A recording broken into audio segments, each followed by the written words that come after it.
Welcome to Three Count Commentaries. This is your host, Mongo Slade. Today we're going to talk about TNA Impact Sacrifice, March 13th, 2021. And Rich Swann won the main event, which I'm going to peel back the curtain a little bit. I actually fell asleep on the main event. I fell asleep at some point when it turned into a hair pulling match. I just was like, boom. And I woke up, the match was over. So I had to go back and watch it. I had to, I did this. I did it to myself. I did it to myself. I, uh, I had to do something. So I was like, look, I had already taken notes on the rest of the show. And then after looking at the rest of the show, to be quite honest, there's 3 matches on the show I could not touch and we'll be fine because nothing matters. But the main event was interesting because it was the Moose versus Rich Swann title for title. Moose carried around this title for months, maybe almost a year. His TNA World Heavyweight title. He's walked around with it. He almost literally fought EC3 to the death for it. You know, where they got into this cinematic death fight when it was just the two of them, where Moose was learning to control his narrative. And maybe only the second time he's ever had to really defend it since it's been acknowledged as a world title. He loses it. So you got this guy who is much larger than Rich Swann, who has been delusional, calling himself a real world champion for almost a year, was steamrolling pretty much everybody while he was the fake world champion. The moment he becomes a real world champion, he loses.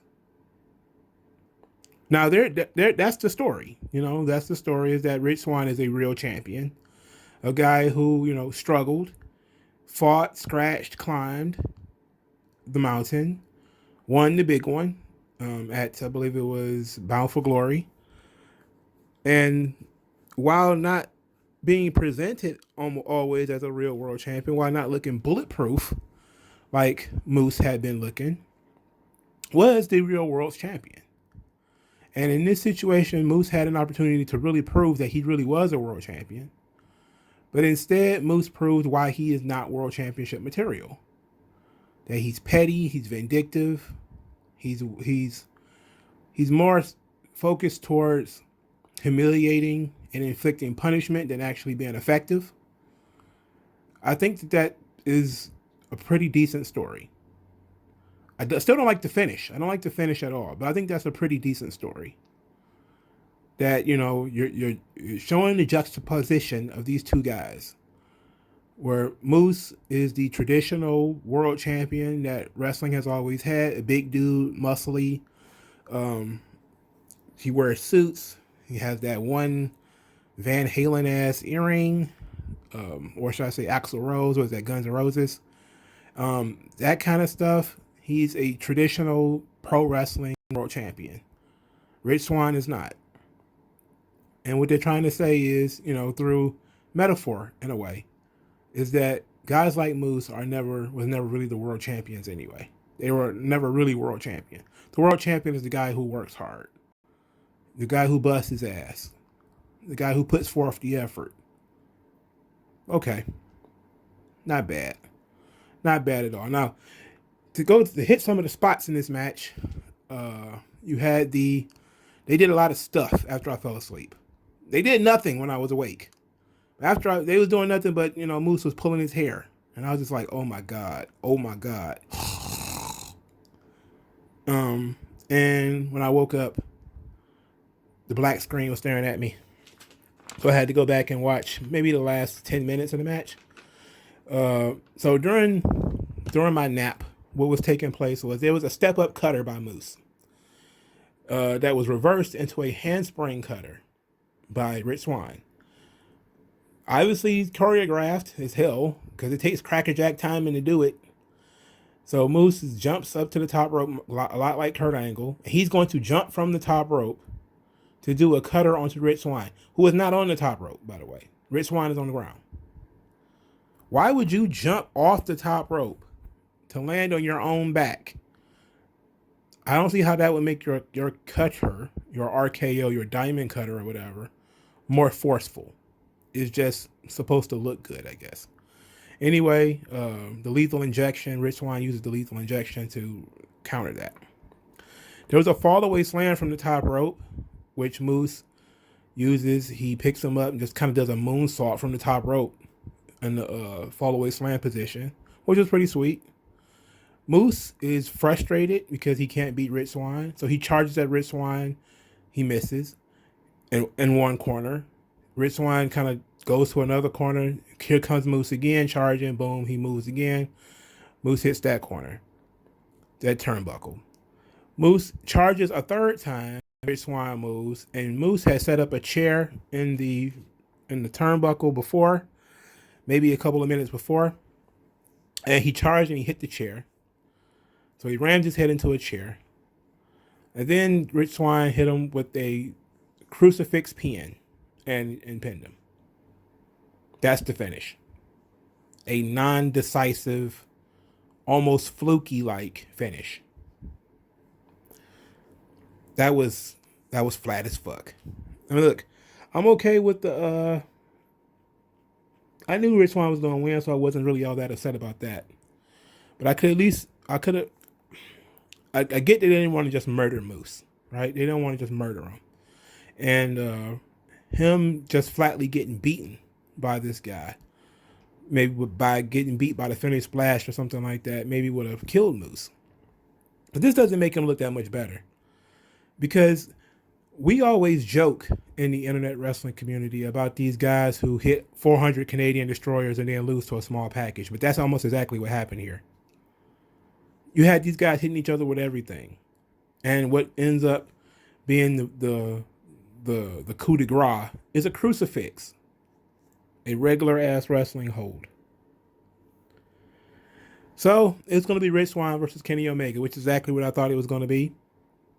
And Rich Swann is likely going to drop the Impact World Title, the Unified World Title, to Kenny Omega. And I don't see how that's going to benefit Impact. I don't see how that's going to benefit Impact at all, because Kenny Omega is going to be on their TV show sporadically, not even all the time. So you're going to have to ask the question. They're going to have a part-time world champion. Let's see. So the match was fine. You know, it wasn't boring per se. It wasn't that great, but it wasn't as bad as, you know, when I say I fell asleep on it. You have to understand, I was awake through a lot of the bullshit that came before it, right? Like, most of this card is shit. So I fell asleep on the main event because I had to sit through fucking Reno Scum and Caleb with a K and that kind of garbage, right? I was woke for that. So I was tired as fuck by the time the main event even started. So, but it wasn't necessarily their fault that I fell asleep. FinJuice didn't help. Now, FinJuice wins the Impact Tag Team Championships over the Good Brothers. I like the hot tag segment that took place in this match. The spine buster from Carl Anderson was dope as fuck. And the FinJuice won with the Doomsday device, which was nice. You know, this was fine. I think there were too many tag team matches on this show that didn't really help my enjoyment of it, because the first 3 or 4 matches on this card was tag team matches. I was burnt out on tag team matches at this point. You know, like I don't remember who was in the first match. I think it was Decay and Reno Scum. And then almost after that, there was another tag team match, Violent by Design and Chris Sabin and James Storm. And then I think it was another tag team match after that. It might have been the women's tag team titles. It was just so many tag team matches on this card that it did take something from this match. Juice Robinson is actually, I mean, he's not bad, but he's not great. And David Finlay is just devoid of personality completely. Am I surprised he took the belts off the Good Brothers? Not really. I'm not surprised at all. I think the Good Brothers are probably going to start matriculating back towards New Japan. Especially if the travel bans is about to be up, then they're probably about to start losing the Good Brothers. And it seemed like that was going to be the trade, that FinJuice are going to stay in the United States and Good Brothers are going to skip on over to Japan. There was a lot of talk that Soon as New Japan was accepting foreign wrestlers again, the Good Brothers were going to be gone. And it seemed like that's what we might be having here is that New Japan is open for business as far as letting foreigners in, maybe, and that's what's they're gonna get the hell out of here, and maybe do like a stretch or two in Japan. I wonder how that's gonna affect their run in Impact though, because they do have to be there for the Kenny Omega Rich Swann match, and I think they still have stuff to do in AEW, but there's also that too. They could be on the run towards the AEW tag team titles. I mean, I don't see why they didn't let the Good Brothers unify the AEW tag team titles with the with Impact's tag team titles. That way, it would have been like a fair trade when Kenny Omega wins the Impact titles. Then the Impact could have got over by them winning the tag team titles, but that would require Impact actually getting something out of this deal outside of, hey, our stars get to go play in your playpen, and some people get to talk about how great your show is because we're on it, not because your talent is any good. But it was a nice surprise to see FinJuice win. But maybe I'm going a little overboard, and New Japan is not about to take these guys in immediately. But because there is still some stuff to do in April for them, so maybe they won't be leaving anytime soon. It's the 7th match on the card, going backwards. ODB versus Deonna Purrazzo. ODB looked like she lived in an RV, and she looks like that. She's looked that way for 15 years. I just can't believe that ODB is still around. Well, I know that she left for a long time. She retired to run a food truck, and then she came back. I was never really a fan of ODB. I thought she was more like a sideshow than a serious performer. And Deonna Purrazzo is legit. Now, I do like what they're doing. Deonna Purrazzo actually won this match by submission with the omoplata, which she refers to as the Venus de Milo. But I like this match because I didn't like the match. Thought it was great. But what I liked about the outcome and Deonna Purrazzo is that they're doing a good job of having her beat all of the women in the past. There has been some talk about Gail Kim coming out of retirement to wrestle Deonna Purrazzo. I did see like some of that sprinkled around the internet, and it would make sense because you've had Deonna Purrazzo beat a couple of former Knockouts champions. At this point, she's beaten like Rosemary, and she's beaten Su Yung. After she lost the title to Su Yung, she beat Su Yung. Now she's beating ODB.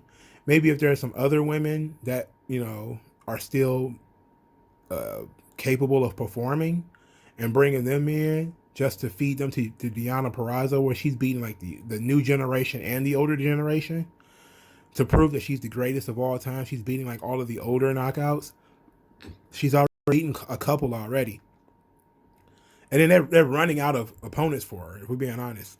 She's running through the division. She's destroying the division.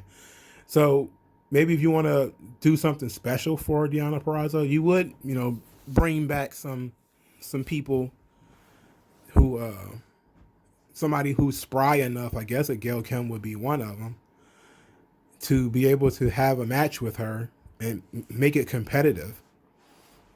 That would be fine. All right, so match 6 was the match of the night. Ace Austin versus TJP for the X Division Championship. And Ace Austin actually wins the X Division title. And this match was fucking good. This match was good. I give TJP shit for being devoid of charisma, but he's technically proficient. Like, he is a good worker. I'll never be able to take that away from him. And, he's a good worker. Like, the first couple of minutes in this match, it was just basically TJP countering all of Ace Austin stuff. And, they was kind of countering each other, but it was a lot of cool counters from TJP. And so that was really sweet. TJP did a springboard DDT, which I always think that that's a finish. Like, that's one of those things like a Canadian Destroyer where you do a springboard DDT, man, that's a finish. I think Ace Austin sort of sold it by running outside the ring. And that probably saved it from looking like shit, but that was pretty cool. TJP also reversed countered an octopus stretch into a knee bar, which Ace Austin sold like he was like, you were fish hooking him. Like he sold it really, really well. So the finish came from Ace Austin pulling the referee in front of him while he was being in position for the Mamba Splash from the top rope. There was some zippity doo dah stuff happening, and then the fold. He wins with the fold, which is the running neck breaker or the running blockbuster. So it was very good, and it was a great match, right outcome. Ace Austin versus Josh Alexander. It could be really good. You also have the potential for Ace Austin and Chris Bay to run that back. You also, you got to probably have to bring in some new guys to have Ace Austin for Ace Austin to work with. So that was legitimately good too. This was legitimately dope. If you're an Impact fan, you should probably go watch Ace Austin versus TJP. This was good. The fifth match, Tasha Steelz and Kiera Hogan defended the Knockouts Tag Team Championships over Jordynne Grace and Jazz. This match was all right. It wasn't. There were some really cool tag team moves in this match. For instance, Fire and Flavor, or just Tasha Steelz and Kiera Hogan. That's their tag team name. They did a double stomp neck breaker that I thought was pretty sweet. Where it was, I think it was from the top rope. Was it? Or something like that. I think it might have been from the Tower of London position, but it was kind of like the other way. There was also a back suplex into a powerbomb position by Jordynne Grace and Jazz, which I thought was really sweet. And Kiera Hogan pins Jordynne Grace with a fisherman neck breaker. I think it was called the Pittsburgh Plunge when Shane Douglas used to use it.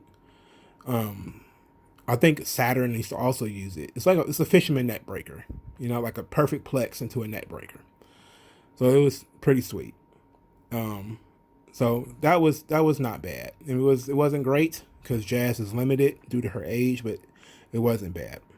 The fourth match was Eddie Edwards versus Brian Myers in a hold harmless match, which is their version of a non-sanctioned match or a no DQ match. This match was pretty generic, no disqualification match where they was just using weapons, chairs, kendo sticks. There was a backpack stunner through a table where I was like, that's a really weird thing to do, because it's already strange that, some guys on your back, you jump through the table, you go through the table ass first. So you're putting yourself through a table. How does that hurt him? Right? Like, you put yourself through the table because your ass is lower than his. So you jumped off the ring apron, put your ass through the table. Your ass broke the table. Your ass broke the table. So why would he be hurt? People don't think about stuff like that. So Hernandez came in to interfere on Brian Myers' behalf, and Matt Cardona fought him off. Later, Brian Myers tried to cheat by loading his armband with some type of item. He didn't say what it was, a piece of nickel or anything like that. They didn't say anything. But he uses it to load his lariat when he's cheating. Eddie Edwards got away from it, ended up loading his knee for his running knee strike, and that's what was the finish. Brian Myers is, boy. Eddie Edwards, ever since he put on the t-shirt, I cannot stand this guy. And Brian Myers, I was never a fan in the first place, but it's all right, I guess. I guess this was all right. It wasn't great. It wasn't special or anything like that. It wasn't nothing major. The third match, Violent by Design, Joe Doring and Diener defeated James Storm and Chris Sabin. The important thing we got here is that Rhino returned and actually turned on James Storm and Chris Sabin and joined Violent by Design. Now, what made this entrance interesting is that Rhino was actually taken out by Violent by Design, and so was Heath, who is Rhino's tag team partner. So Heath was injured when he was getting his contract to Impact. So Impact has to do something with Rhino until he's ready to come back. And I think he just had to have surgery or something like that. He won't be back anytime soon. So Rhino joining Joe Doring and Diener actually adds some strength to the group. So that's fine. Rhino has a history of being violent. He's an ECW guy, So this can further the storyline. It gives the heels a numeric advantage again. Now, because it was essentially 3-on-3, because James Storm and Chris Sabin had Jake Something in his corner, while Eric Young was in the corner of Joe Doring and Diener. So the heels needed the numeric advantage, so they added another member. All right, which means that now the babyface is going to be looking to add another member, and then of course Violent by Design will be looking to add another member. So this was fine. I thought it was a pretty cool re-debut for Rhino. I will say this though, Rhino has got Big Show heat with me. As far as I don't really need to see him ever again, because Rhino does not change his look. He doesn't change his style. He has not tried to upgrade or do anything new in the last 20 years. Rhino is still wearing the same kind of tights he's always wore. He still has the same hairstyle he always had. He still uses the same moves he's always done. He has the same body type he always had. If you looked at Rhino in 2021 and saw Rhino in 2017, you saw the same person. If you saw him from 2017 to 2007, you saw the same person. You just saw him get older and get fatter. But that's it. There's something to be said about guys who refuse to upgrade their look. And it's ECW guys is what it is. Because Rob Van Dam was the same way. But Rob Van Dam was a dynamic performer in as much as wrestling is concerned. I always take that shot at RVD, that he refused to evolve or change or do anything new. Like, he wouldn't even wrestle without his ponytail. Like, every year it's the same shit with Rhino and Rob Van Dam. They don't do anything new. It's like, not even a little bit something different. And I know that everybody has their gimmick, and Ric Flair sometimes wore pink and other times he wore red, and but he still worked the same way everywhere. But there's something to be said about, in modern wrestling, when you got guys who are radically changing themselves, like Jericho and Undertaker and Edge and Cena, or not even Cena, because Cena pretty much stayed the same for 10 years. But unless you're on that level, you should really be trying to reinvigorate yourself or do something new every once in a while. Like, the only thing Rhino did different in the last 20 fucking years was try to be comedic with Heath, and that was it. That was the only chance he really took. He didn't take any chances. He led a very boring career where he did not take any chances with his look. He didn't take any chances with his presentation. It wasn't like, like you were a Flair. If you're a Flair or something like that, maybe you don't want to take no chances. You're a Hulk Hogan. You don't want to take the chance of turning heel or cutting your hair or, changing your tights up or something like that, because people might not accept it. You're a mid-card guy. Take the chance, bro. Go ahead, cut your hair, change your presentation, change your name, change something, do something different. But Rhino has got that Big Show heat with me, where he just kind of is so much the same that no matter what you do, you turn him heel, you turn him face, it doesn't matter. Nothing matters. So I don't care about Rhino, and I know that a lot of people don't care about Rhino. In the first two matches, which were Reno Scum losing to Decay and Tennille Dashwood, and Caleb with a K defeating Havoc and Nevaeh, I don't need to go anything about that. Those matches were trash. They were boring as shit, featuring people I don't care about, and we can all pretend it didn't happen. So there's one thing I want to talk about: the commentary. D'Lo Brown. The commentary is boring, and what I mean by it's not bad. Now, before, when it comes to Josh Matthews, it was legitimately bad. Like, it was worth complaining about. D'Lo is just boring. Like, Matt Striker is good. Matt Striker is always good, but it's not. It's like D'Lo doesn't really have much to say. He doesn't really add that much to the commentary team, and then it's boring because it's babyface and babyface. it's two baby faces talking about, you know, about the storyline, about the matches. They're agreeing a lot. So they have there's a lot of agreement between the two of them, which means that basically if there's not going to be any schism or anything, no pushback from D'Lo, now Matt Striker kind of pushes D'Lo forward as being the veteran, the one who knows the business more. So he would ask them questions like, what does this armbar really do, D'Lo? And it's like, Matt Striker, you're a wrestler. You know what an armbar does. It's a different thing from, if you're Joey Styles who's never been in the ring or something like that. But Matt Striker is a wrestler. Now, sure, D'Lo Brown has more experience, but you should know what an armbar does. So it's like you asking them these really boring questions. They're setup questions, and D'Lo kind of gives these answers, and sometimes they're good, but most of the time he just ends up agreeing with Matt Striker.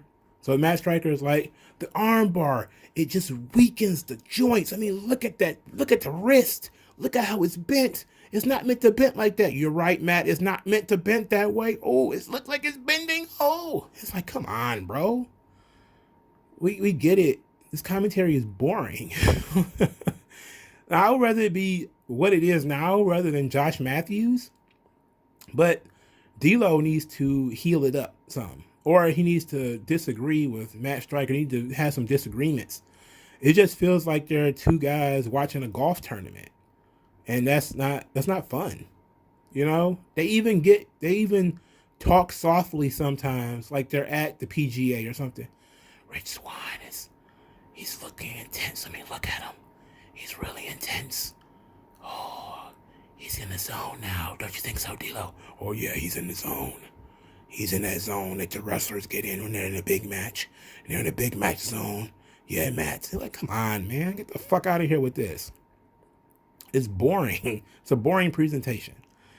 But it's boring because there's not a lot of life. There's not any conflict between the two of them. Not because D'Lo doesn't know what he's talking about or D'Lo stumbles over his words. Nothing like that. It's just because there's a lot of agreement, and it just ends up being two guys saying the same thing back to back, and it doesn't really seem like D'Lo is adding anything to the commentary. There was also a Swingers Palace vignette, which took place, well, not a vignette, but a skit, where Tenille and Alicia Edwards got into it. They didn't fight, but they both ran to Scott D'Amore because they wanted to have a match with each other based off their previous beef. It was a complete waste of Johnny Swinger.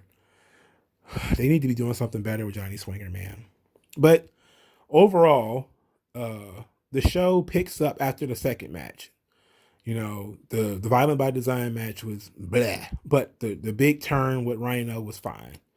The fourth match was, the women's tag team title match, that was fine too, except for it was a little bit too slow. TJP and Ace Austin, great match. The tag team championship match was good. So everything after a certain point was pretty good. ODB and Deonna Purrazzo, is on the edge. I really like Deonna Purrazzo, and they kept it short, so I didn't really have time to complain that much about it. The final two matches were fine. The tag team title match suffered from there being so many tag team matches on the show.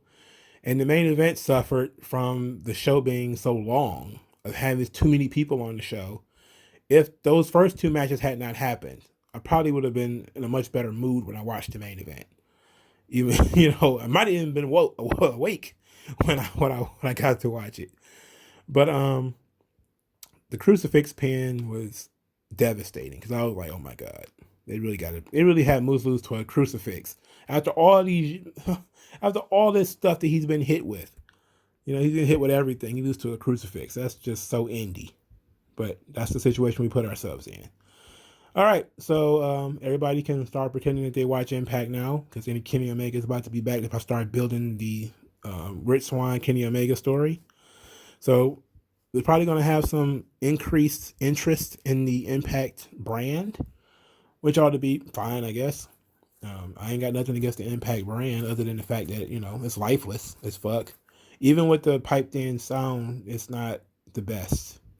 It's just weird. It's just really weird. But let me know what you guys think if you watched it. Like this video, share this video, subscribe to the channel.